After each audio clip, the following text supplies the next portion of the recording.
On the news tonight, President Bola Tinubu receives letter of credence from UAE ambassador, promises to intervene in the issuance of visa to Nigerians. House of Reps insists on mass housing for civil servants. Wife of Inspector General of Police empowers widows in Ogun State. Good evening and welcome to NTW News at 7. Thanks for staying tuned with us. My name is Olawumi Adeniji. Here are the details. President Bola Tinubu has directed that all issues affecting relations with the Emirates airline and issuance of visas to Nigerians be resolved immediately, as he emphasized that he is prepared to personally intervene. The directive came as the president received letters of credence from new ambassadors, including that of the United Arab Emirates, UAE. State House correspondent Musbah Dan Wahab has more. United Arab Emirates, UAE, have over the years enjoyed mutually beneficial relations with robust economic interactions as well as engagement at the highest political levels. The goings-on between the two nations soon went head over heels in some areas as Nigeria was captured in a blanket visa ban placed on some African countries. And here, President Tinubu receives the new ambassador from the UAE with both hands. Notwithstanding the underlying issues, which among others climaxed in the suspension of Emirate flights to Nigeria, President Tinubu sees the issues as a family problem that can be resolved amicably. He believes both countries need to agree on core aviation and immigration issues. United Arab Emirates as well. So very keen to resolve all outstanding issues, with Nigeria. The work had started even before the presentation of the letters of credence by the ambassador. So this is something that you're going to see changes, issues resolved as quickly as possible. The Federal Democratic Republic of Ethiopia has also deployed Awal Wagris Mohammed as its new ambassador to Nigeria. President Tinubu assures the envoy that Nigeria will continue to strengthen its ties with African countries in the areas of trade, security and economic growth. The president says African countries have a better chance of overcoming economic and security challenges by looking inward for solutions and working the talk on all of its pledges and agreements. And Miriam Palmero also makes a return as the Cuban ambassador to Nigeria for the second time. President Tinubu is interested in exploring some cultural similarities between Nigeria and Cuba to improve the lives of citizens, especially in tourism and other economic sectors. He commended the nation for excelling in the advancement of indigenous medical sciences and accessible healthcare at the grassroots, all while ensuring the stability of their surrounding region. The new envoys were separately received with a guard of honor mounted by a detachment of the Presidential Gas Brigade. From the State House, Musbah Dan Wahab, NT News. The search for a diplomatic solution continues on the unconstitutional military takeover of government in Niger Republic, as President Bola Tinubu approved the return of a delegation of Islamic leaders to Niger Republic for another round of dialogue with the military junta. State House correspondent Musbah Dan Wahab has more. They are part of a series of envoys who succeeded in meeting the Nigerian military junta, who became popular for the unpopular takeover of power in one of the ECOWAS member nations. After continuous efforts by the leaders of the bloc, General Abdurrahmane Chane would like to stay 3 years on the seat of power to plan transition back to democratic rule.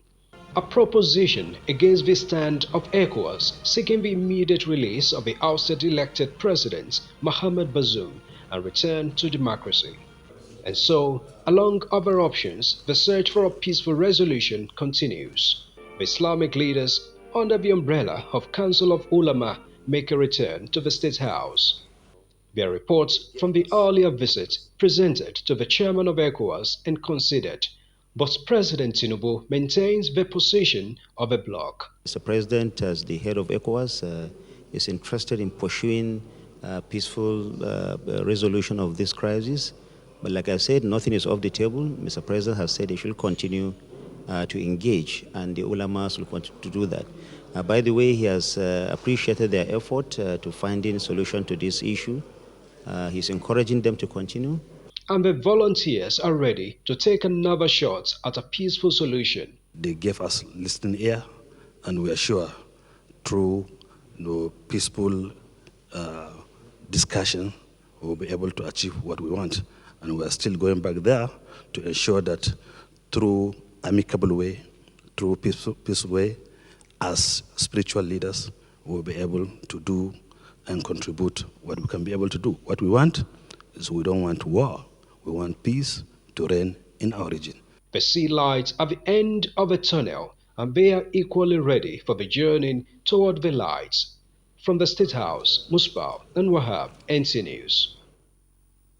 The Department of Integrated Payroll Personnel Information System, IPPIS, says between 2011 and 2023, it has remitted a total of 58.4 billion naira to the Federal Mortgage Bank for staff housing. Management of the payment system stated this at the ongoing investigation by the House of Reps on alleged non-remittance to the National Housing Fund and its utilization. Ignatius Mpo. It is the second day of the investigative hearing, and incomplete data presented by supervisory agencies on the first day further exacerbated the curiosity of the committee members. Allegations that workers are being shortchanged after National Housing Fund deductions from their salaries is the basis for this interrogation. The committee demanded to know from the Deputy Director Office of the Accountant General of the Federation, Department of IPPIS, Equem Virginius, the total amount of deductions from workers and remittances to the Federal Mortgage Bank. Payments or deductions from MDAs, yes, sir. Universities, yes. Nigerian police, military, paramilitary, the core ministries, departments and agencies. From inception to date, we've remitted 20 billion. Total remittance thus far, 58 billion, 474 million. Amounts so far remitted to the Federal Mortgage Bank having been provided by IPPIS as 58.4 billion naira, while that of deductions from workers was, however, not readily available. The committee therefore demanded that the Accountant General of the Federation appear in person to present a comprehensive information on total deductions from workers. You are deducting from. There is your stakeholders. Yes, sir. So where is the evidence of their own remittance to you? So the remittance we make carries a schedule of every individual beneficiary. So where is it? That's what I explained, that it's very bulky and it's in the soft copy we submitted. For the Federal Mortgage Bank of Nigeria, it has collected a total of 591.5 billion naira from both formal and informal sectors between 2011 and 2023, while 66.6 billion naira has been refunded to 444,637 retirees. So it's a scheme that the bank has to pay back to contributors once they attain the age of 60 or due to incapacitation. Why they are contributing is that we are contributing so that we will get a house. The pension fund is made for, which means you have a challenge somewhere. The Nigerian Labour Congress demanded that monthly alert be sent to workers on the status of their National Housing Fund deductions. Ignatius Nkwo, NTN News. The House of Representatives has described the observance of sit-at-home order in some parts of the Southeast as unproductive and constituting a setback to the economic growth and development of the region.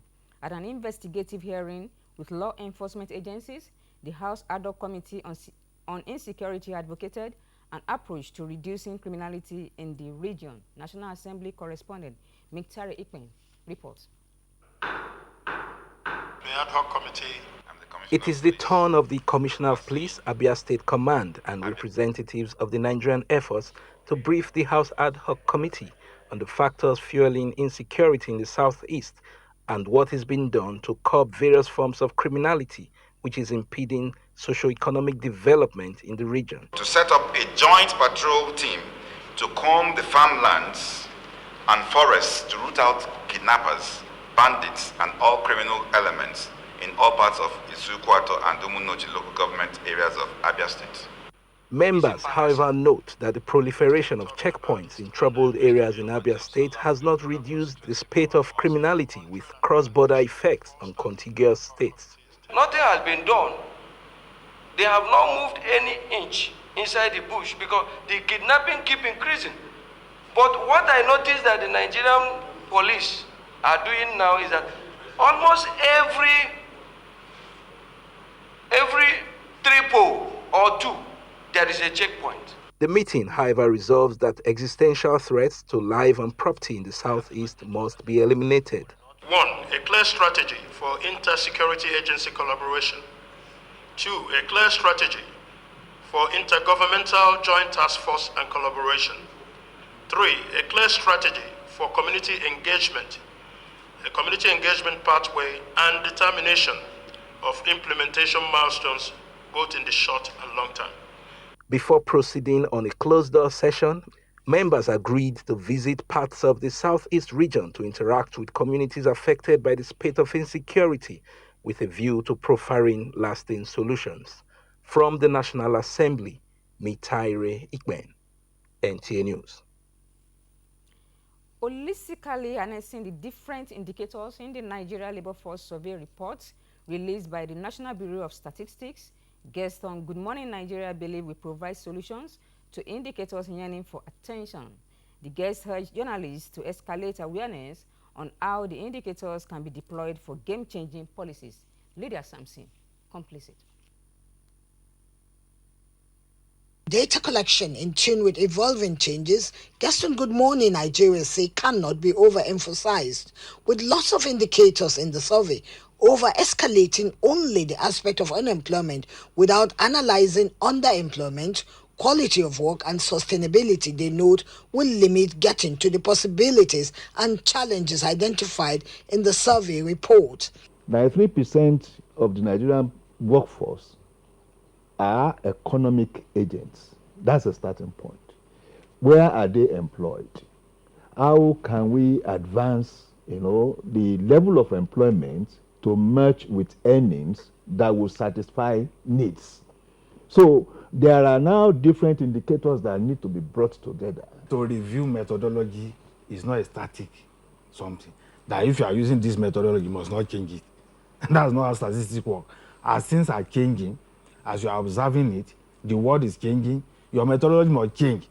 They urge relevant stakeholders, especially government, to use the data to mitigate threats in specific indicators, which they say is simplified by the report. A need for everyone to understand, to some extent, statistics, not in a very complex way of what is a sampling weight, but in a very basic way of how can I read data, how can I interpret data to make sure that you cannot be deceived and guided in the wrong way.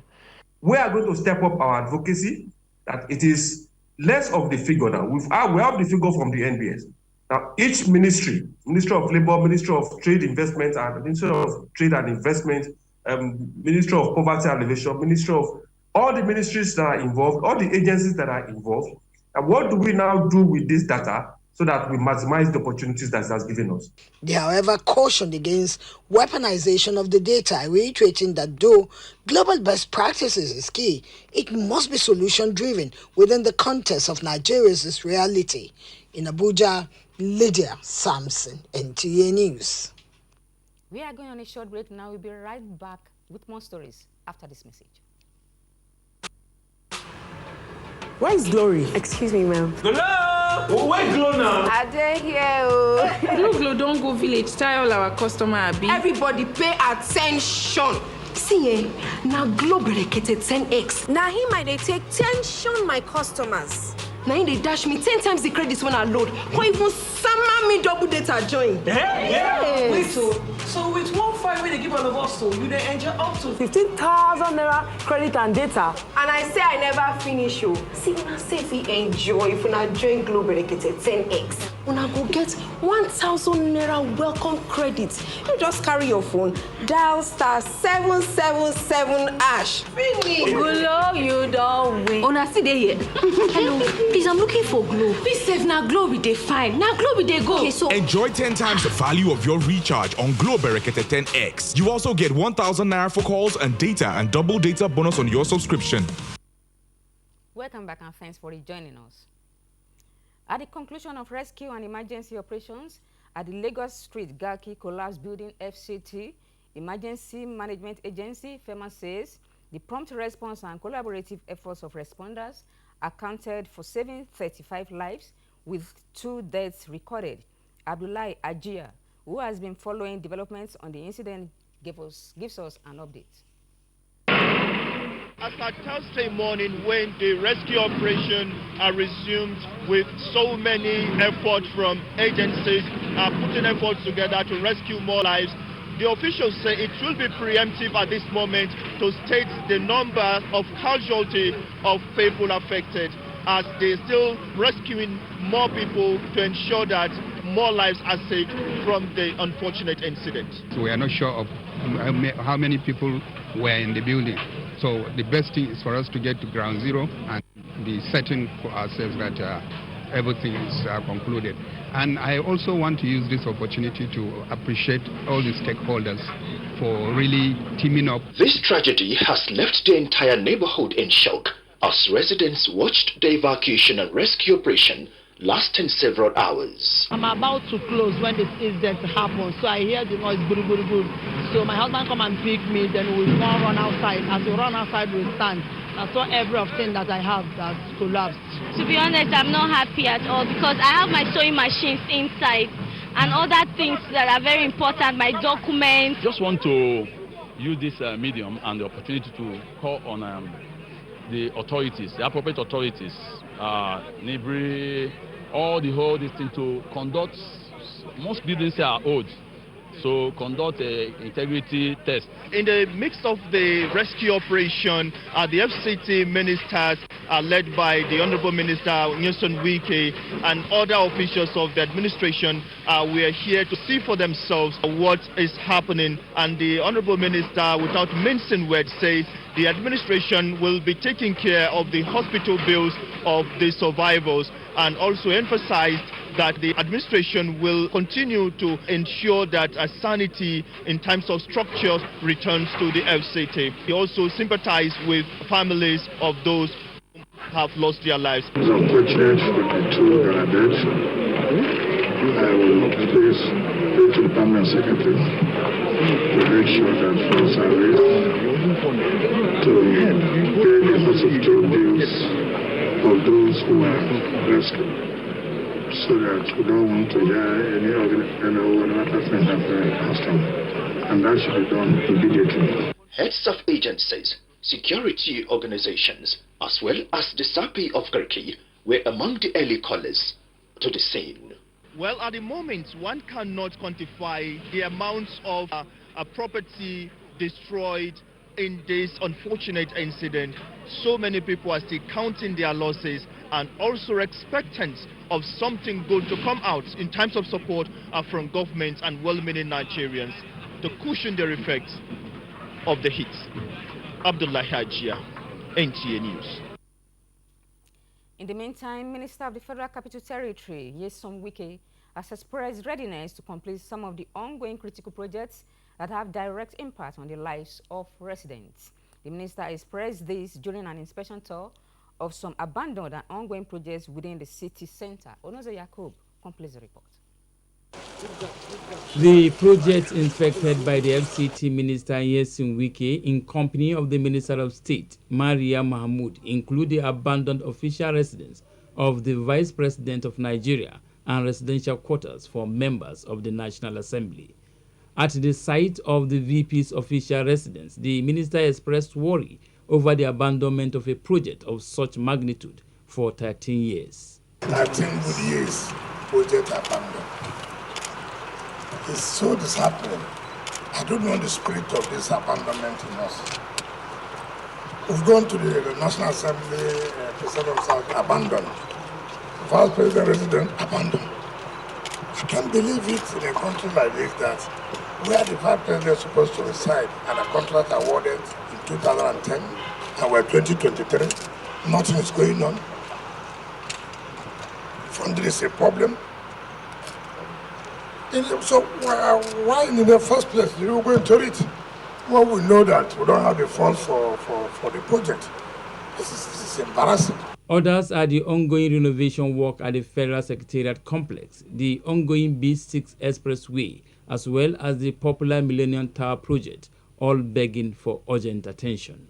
Nyesom Wike pledges to reprioritize funding on the ongoing critical infrastructure to ensure better results. Before we were sworn in, Mr. President had told the Honorable Minister that we should do everything we can to, bring back some of those structures or facilities that will make Abuja to be a world-class city. And one of those is in terms of the road network and facilities like this that will bring tourists, that will make families to come around and have fun with their families. Yes, the funding is a difficult area, but then we are here to surmount those funding difficulties. We have to go back and restructure the way most of these projects are funded. I have said that I don't like giving excuses. I will do the best we can. The ones we know we cannot, we'll run back to Mr. President. But be assured, the kind of things we are going to do in the next 6-7 months, projects that have been abandoned that will now come back to life. He, however, appeals to contractors to ensure timely completion of the projects after they have been fully mobilized to site with funds being provided. Onoze Yakubu, NTA News. The enthusiasm of Nigerian women to embrace ICT is a national resource that will not only help in bridging gaps in digital literacy, but also expand the frontiers of development in the country if well tapped. Nigeria's First Lady, Oluremi Tinubu, said this at the closing ceremony of the Maiden Renewed Hope Initiative, NITDA Women ICT Training and Empowerment in Abuja. State House correspondent Adeniyi Taiwo has more on the report. They came in as rookies 5 days ago, but with their eyes and mind set on acquiring requisite skills in ICT. And as shown in their own testimonies, they were not disappointed. A collaboration between Renewed Hope Initiative and NITDA provided them the right platform, and here they are, fully baked, ready and raring to go. And this is my evidence. This is what I've designed. And as a copy editor, I have joined one of the biggest online platforms for freelancers. I've also learned how to promote my services through social media platforms and websites. Going forward, I will continue to use this knowledge and skill gained from this training to impact fellow young women. This site is a cheering one for the First Lady Oluremi Tinubu, whose vision and compassion for women yielded these fruits. The importance of digital literacy and its role in fostering economic independence cannot be overemphasized. In a world driven by technology, these skills empower women to take control of their lives, contribute to their communities, and seize opportunities. As they step out one after the other to collect their laptop and a seed fund of 100,000 naira each, they also got an icing on the cake with these inspiring words of advice. Remember, the road ahead might be challenging, but it is your commitment and determination that will make the difference. It is my hope that you will go on to achieve remarkable feats, contributing to the advancement of our nation and its digital landscape. For the Minister of Communications, Innovation and Digital Economy, Bosun Tijani, this venture will certainly serve to boost ongoing effort by the federal government to bridge digital gaps and set more women on a path to engage in local and global digital economy.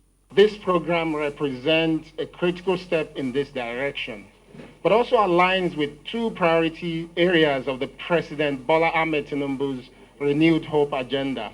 The first one being the investment in the digital economy, to empower Nigerians with new skills but also sustainable jobs. You are going back home empowered to safely and responsibly use digital platforms. You are also enlightened on how to be part of gig economy to benefit from digital economy. The beneficiaries are expected to mentor other young women. In the State House, Adeni Taiwo, NTA News. Wife of the Acting Inspector General of Police and National President Police Officers Wives Association POA, Mrs. Elizabeth Kayode Egbetokun, has empowered about 70 indigent widows of police officers and the needy in Ogun State. That report will come your way in our subsequent bulletin. And on that note, we end today's news. Good night, and we'll have a beautiful weekend ahead.